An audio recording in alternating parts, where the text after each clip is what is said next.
Hello aspirants.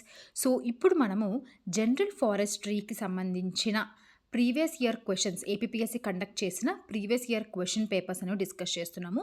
ఆ సీరీస్‌లో మనం already forest section officer notification 2019ది అది కంప్లీట్ చేసాం జనరల్ ఫారెస్ట్రీ. ఎవరైనా చూడకుండా ఉంటే మాత్రం ప్లీజ్ గో అండ్ వాచ్. మనకు ప్లేలిస్ట్ కూడా ఉంటుంది జనరల్ ఫారెస్ట్రీ పీవైక్యూ అనాలిసిస్ అని. సో, ఇప్పుడు మనం డిస్కస్ చేయబోయే paper forest range officer 2018 notification అండి.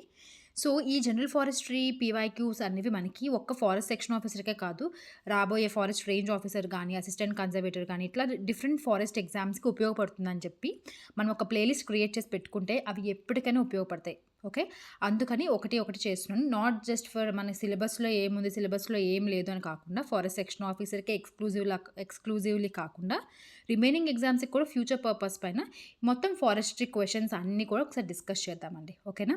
సో, ఎప్పుడైతే మనము జనరల్ ఫారెస్ట్రీ 1 పేపర్ డిస్కస్ చేద్దాము. మనకి ఎంతవరకు ఇప్పుడు ఫారెస్ట్ సెక్షన్ ఆఫీసర్ మీరు ప్రిపేర్ అయితే, మన సిలబస్ ప్రకారంగా ఆ క్వెషన్ చూసాక మీకు సిలబస్ అనేది ఐడియా ఉండాలి మైండ్‌లో. సో, ఇది మనకు ఉంటుందా లేదా? ఈ క్వెషన్ మనకి అంటే లైక్ కరెక్ట్ ఈ క్వెషన్ మన సిలబస్‌లో ఉన్న దానికి లింక్ అయితుందా లేదా చూసుకోవాలి. ఇఫ్ ఇన్ కేస్ మన సిలబస్ ఔట్ ఆఫ్ ఉంది ఆ question, just leave it. Okay. ఏవైనా ఫ్యూచర్‌లో ఎగ్జామ్స్‌కి అది ఉపయోగపడొచ్చు. ఓకేనా? సో, మనకి ఎంతవరకు కావాలో అంతవరకు తీసుకోండి.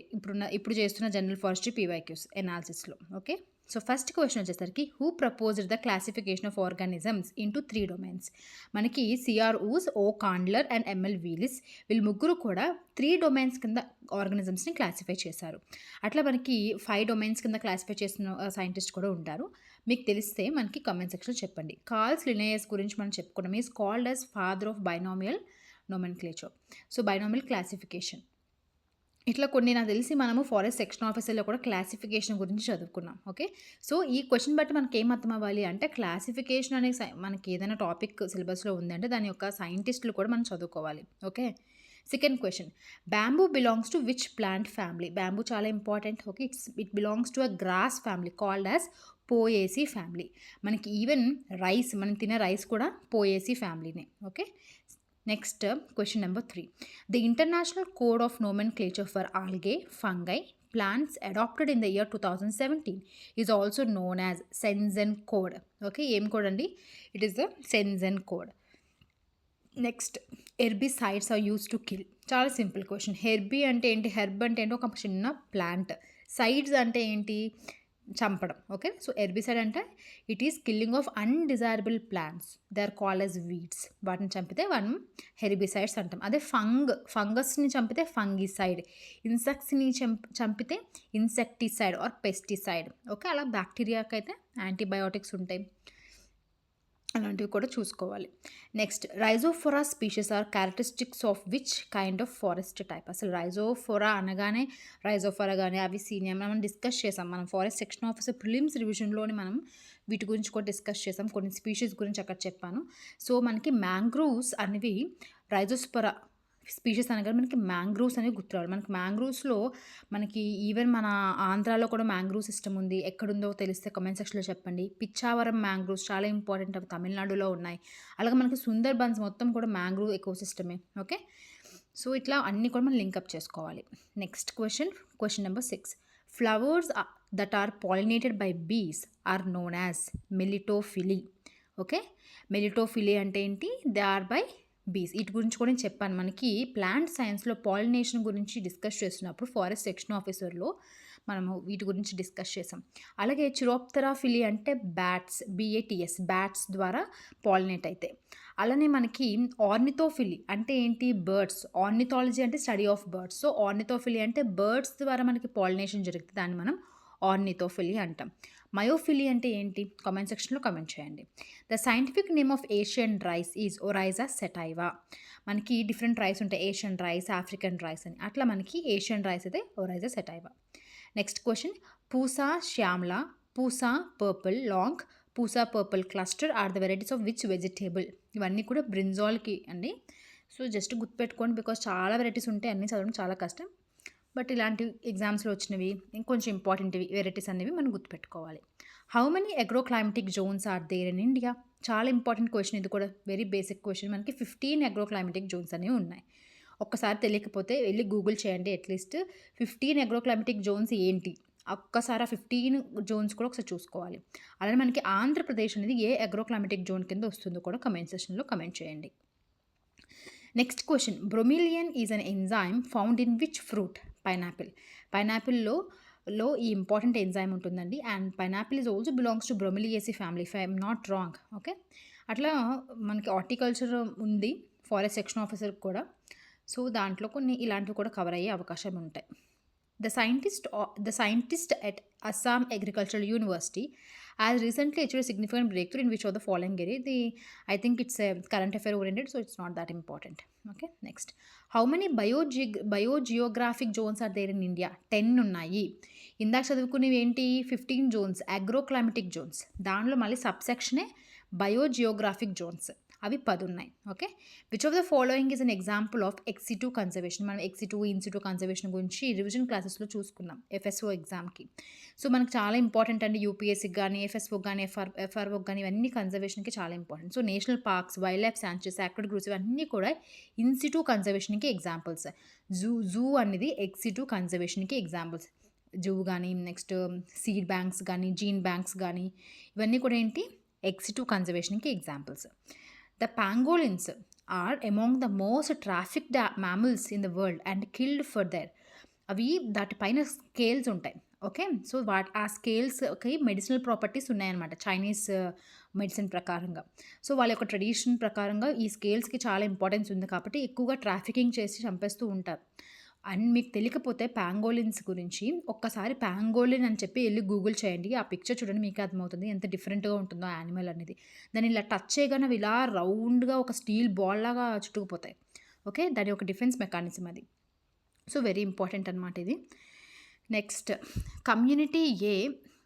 మనకి ఇక్కడ 3 కమ్యూనిటీస్ ఇచ్చారు. Community A as a 5 species and their abundance are 100, 10, 10, 10 respectively. Community B have 5 species and their abundance are 10, 10 respectively. Community C ఒక 5 species and their abundance. So which community will have high species diversity? So ఎక్కువ diversity ఎవరికి ఉంది అని అడిగారు.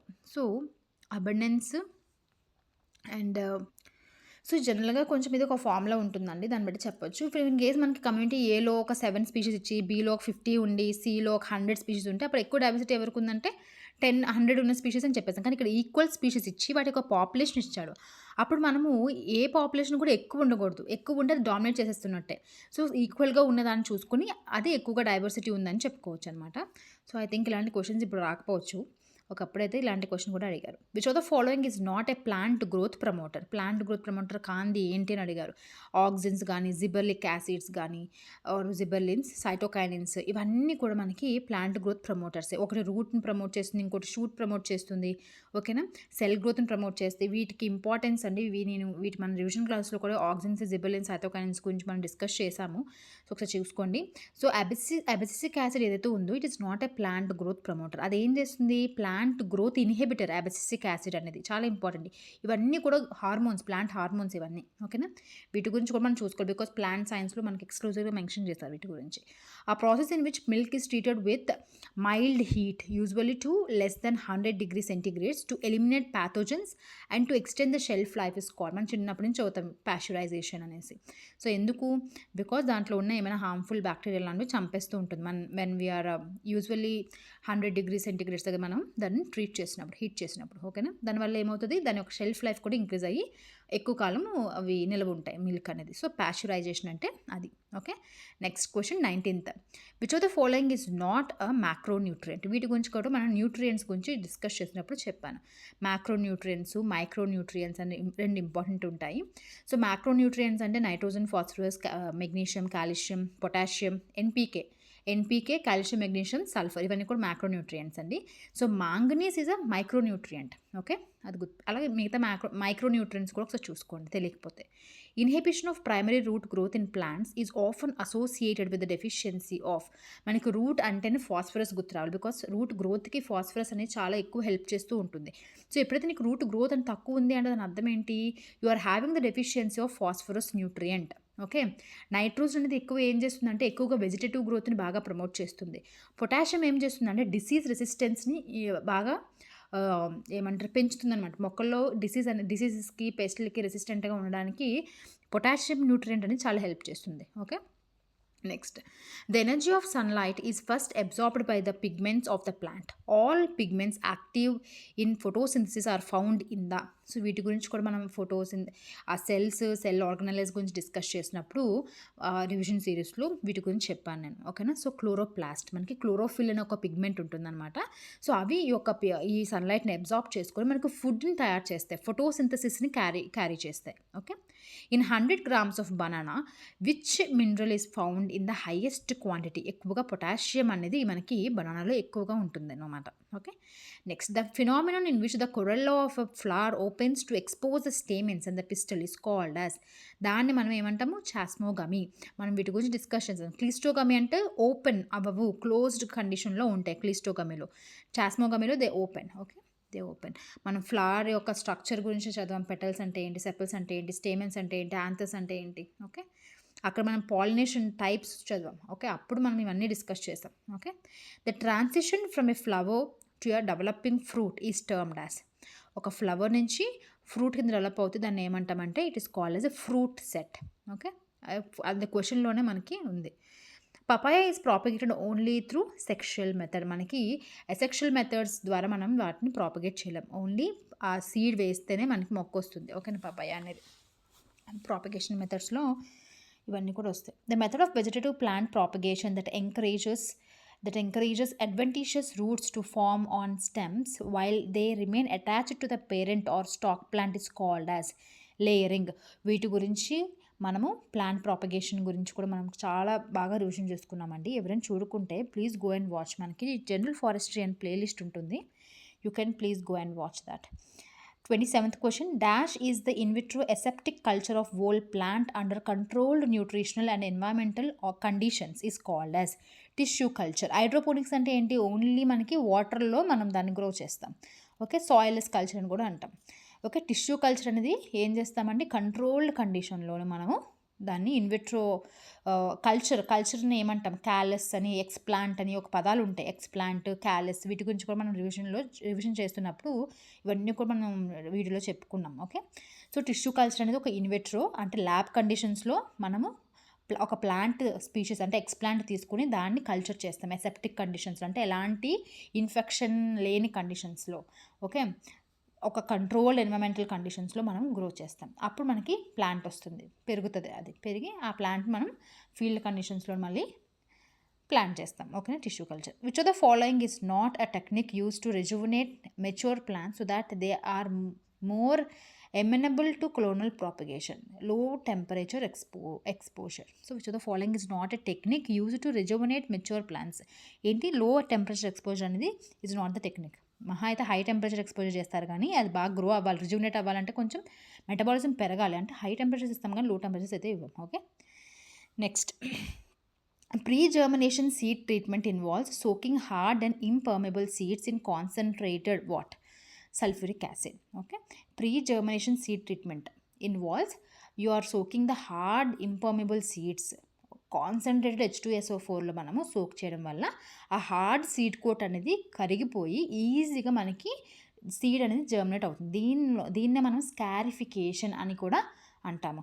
So మనకి డార్మెన్సీలో ఇది discuss చేసాం. మనకు cotton seeds is the best example, which is not correct for chimers. They are organisms that are composed of cells of one genotype. It is wrong. So chimers arise from genetic changes in one or more of the layers in the apical meristem. Chimers can be reliably propagated only from the axillary buds. And Florentine Gardner, the person ఏంటంటే పెట్రోనాటి first described a chimera plant గురించి discuss చేశారు. Okay, next, perigynous flowers are those in which petals, sepals, stamens are attached on the rim of the hypanthium. ఇవి కొంచెం చూసుకోవాలి, మనకి arrangements గురించి ఉంటుందన్నమాట. ఈ అరేంజ్మెంట్స్ బట్టి ఒక్కొక్క ఫ్లవర్ని ఒక్కొక్కలా పిలుస్తాము. సో దాని గురించి కొంచెం డీప్గా చదువుకోవాలి మెయిన్స్ కాబట్టి ఇప్పుడు. So perigynous flowers are those in which మన పెటల్స్, సెపల్స్, స్టేమెన్స్ ఇవన్నీ కూడా మనకి on the rim of the hypanthium rim పైన, అంటే ఆ మూత స్టార్టింగ్ ఆ టాప్ పైన ఉంటాయి అనమాట. అన్నీ అరేంజ్ అయ్యి ఒకదాని మీద ఉంటాయి. ఓకే, దాన్ని మనం పెరిగైనస్ ఫ్లవర్స్ అని అంటాం. We have different types of flowers like that based upon the arrangement of these petals, sepals, stamens. Okay, The Eden project, the world's largest greenhouse project, is located in which country? ఇంగ్లాండ్లో ఉందండి Eden project. In green house the primary environmental parameter traditionally control is జనరల్గా టెంపరేచర్ని మనం control చేస్తాం. Okay, the green house industry in the Netherlands relies heavily on glass framed green house in order to cope up with cloudy conditions. అసలు green house గురించి మనకు అంత లేదు, so ఫాస్ట్గా వెళ్ళిపోతున్నారు. Who design the first modern green house? ఎవరు? బోనపార్టే. World soil day ఎప్పుడు? ఇది ఇంపార్టెంట్ అండి. మనం చెప్పుకున్నాం కూడా మన రివిజన్ క్లాసులో 5th డిసెంబర్న మనకి వరల్డ్ సాయిల్ డే అనేది సెలబ్రేట్ చేసుకుంటాము. Sodic soil is characterized by disproportionately high concentration of sodium అంటే Na+ ఎక్కువగా ఉంటుంది. In soil classification systems top soil is known as O zone or A zone అని కూడా అంటాము. ఇది వెరీ ఫెటైల్ సాయిల్ అనమాట. అట్లా లేయర్ అనేది ఆ zero horizon or A horizon అనేది చాలా fertile soil, top soil. Dash are the soils of the grassland ecosystem. Mollisols are the grassland ecosystem soils. Mollisols, గుర్తుపెట్టుకోండి. Soil separates are the size groups of mineral particles that are less than 2 mm in diameter. So soil particles అనేవి కూడా 2 mm కన్నా తక్కువ ఉంటాయి. 2 mm, 0.2 mm, 0.02 mm, 0.002 mm కూడా ఉంటుంది. So based upon that we will classify the soil particles into sandy soils, sandy particles, silt and clay particles. Okay, how many factors and their interactions are responsible for the formation of the soil? మనకి 5 factors ఉంటాయండి. వాటి గురించి మనం discuss చేసాం soil ఫార్మేషన్లో. ఒకసారి చూసుకోండి. Identify the correct sequence of the 6 levels of classification proposed by USDA soil taxonomy. Important ఇది. సాయిల్ ఒక సిరీస్ అనమాట, sequence. Order, sub order, great, group, sub group, family and series. ఇది అలా గుర్తుపెట్టుకోవాలండి, ఎందుకంటే we are having soil science also. Okay, order, sub order, great group, subgroup, family and series. Okay, the measures that amount of tension or pull plant roots are exerting on the soil water and how tightly water is held by the soil. Okay, ఎవరు measure చేస్తారు? ఇదంతా కూడా టెన్షోమీటర్. మనకి టెన్షోమీటర్స్ అనేవి it will measure the tension. Okay, ఏదైతే plant roots అనేవి మాయిశ్చర్ని తీసుకుంటాయి కదండి, ఆ వాటర్ని అది తీసుకుంటాయి కదా, అప్పుడు ఎంత ఎనర్జీని ఇస్తున్నాయి, ఎంత టెన్షన్ కావాలి దానికి. So it's called tensiometers. Tensiometer అనే ఒక instrument we will measure it. Okay, next, if a compass reading is 45 degrees, in which direction are you looking at? North east. Okay, north east డైరెక్షన్లో మనం ఉంటున్నట్టు. The study of rock layers preserved in geological record is called as stratigraphy. Okay, paleontology అంటే ఏంటి? Fossils గురించి చదవడం. Okay, sedimentology అంటే sedimentary, geochronology I think పేర్లు బట్టి కూడా మనం కొంచెం గెస్ చేయొచ్చు. సో అలాగే స్ట్రాటిగ్రఫీ అంటే రాక్ లేయర్స్ గురించి, the study of the rock layers preserved in the geological record. Okay, it's called as stratigraphy. What kind of unconformity occurs when the beds beneath on erosional surface are tilted and eroded? Angular unconformities అంట. I don't know about this అండి, ఇప్పుడు నేను చూడలేదు. సరే, ఇది కొత్తది అనమాట. So కొంచెం డెప్త్ పెరిగిందనమాట. Okay, who proposed the law of fossil assemblages? William Smith. I think మనకి ఇవేమీ లేవు. What is 1:1 lakh scale map denotes 1 centimeter on the map equals to 1 kilometer on the ground.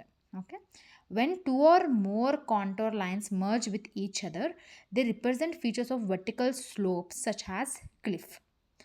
Okay, next 50 questions అయినాయి. So next దాంట్లో remaining 50 questions అనేవి discuss చేద్దాం. When 2 or more contour lines merge.